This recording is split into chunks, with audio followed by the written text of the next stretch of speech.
नमस्कार दोस्तों। भगवान बुद्ध के अनुसार हमारे जीवन में ध्यान का अपार महत्व है। एक बार के प्रसंग से हम जानेंगे कि ध्यान और सही समर्पण से जीवन को कैसे सफलता की ऊंचाइयों तक ले जाया जा सकता है। एक बार महात्मा बुद्ध अपने शिष्यों के साथ दूसरे नगर में प्रवचन के लिए जा रहे थे।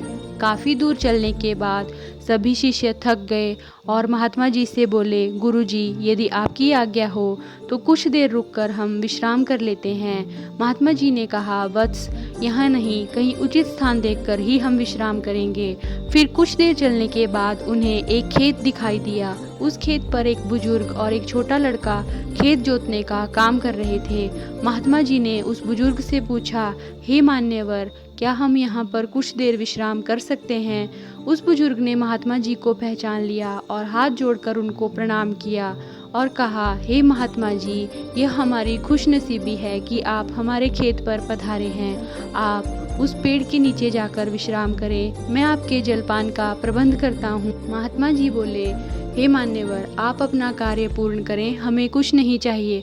फिर भी वह बुजुर्ग नहीं माने और महात्मा जी को कुछ फल तोड़कर और उन्हें जल देकर अब बुजुर्ग अपने काम में व्यस्त हो गए। तब सभी शिष्यों और महात्मा जी ने फल खाए और जल ग्रहण किया और सभी वहाँ पर विश्राम करने लगे। फिर वह बुजुर्ग निरंतर अपना कार्य करते रहे और उस बुजुर्ग का एक पोता काम करते करते थक गया और मन में सोचने लगा कि अभी तो आधा ही खेत जुता है और आधा खेत अभी बाकी है। अब मैं कुछ देर विश्राम कर लेता हूँ, फिर बचा हुआ खेत जोतूंगा। ऐसा सोचकर वह पेड़ के नीचे जाकर विश्राम करने लगा। पेड़ की ठंडी ठंडी हवा से उस पोते की आंख लग गई, लेकिन बुजुर्ग निरंतर अपने कार्य में लगे रहे। फिर वह बुजुर्ग का पोता जब अपनी नींद से जागा, तब तक उन बुजुर्ग ने सारा खेत जोत लिया था। वह नज़ारा महात्मा जी और उनके शिष्यों ने देखा।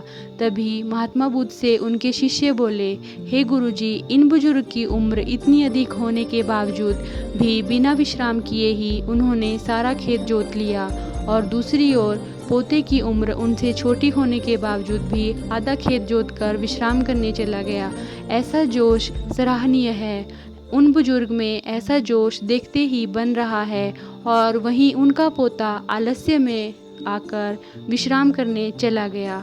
तभी महात्मा जी बोले, हे वत्स, तुम्हारा कहना उचित है, परंतु ऐसा इसीलिए हुआ क्योंकि उस बुजुर्ग का ध्यान केवल खेत जोतने पर था, ना कि अपने शरीर की थकावट पर। और दूसरी ओर उस बालक का ध्यान खेत की जुताई पर ना होकर अपने शरीर की थकावट पर था।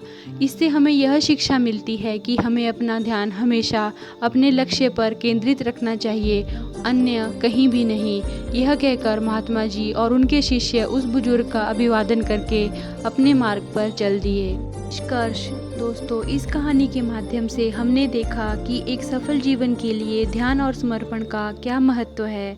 यह हमें याद दिलाता है कि अपने लक्ष्य को प्राप्त करने के लिए समय समय पर हमारा विश्राम करना जरूरी है, लेकिन इसका यह मतलब नहीं है कि हमें अपने कामों में आलस्यपूर्वक ढलने की इजाज़त है। सही ध्यान और समर्पण से हम समस्त चुनौतियों का सामना कर सकते हैं, तभी हम अपने लक्ष्य की प्राप्ति में सफल हो सकते हैं। तो हमें आशा है ये छोटी सी कहानी आपको ज़रूर अच्छी लगी होगी। धन्यवाद। आपका समय शुभ रहे।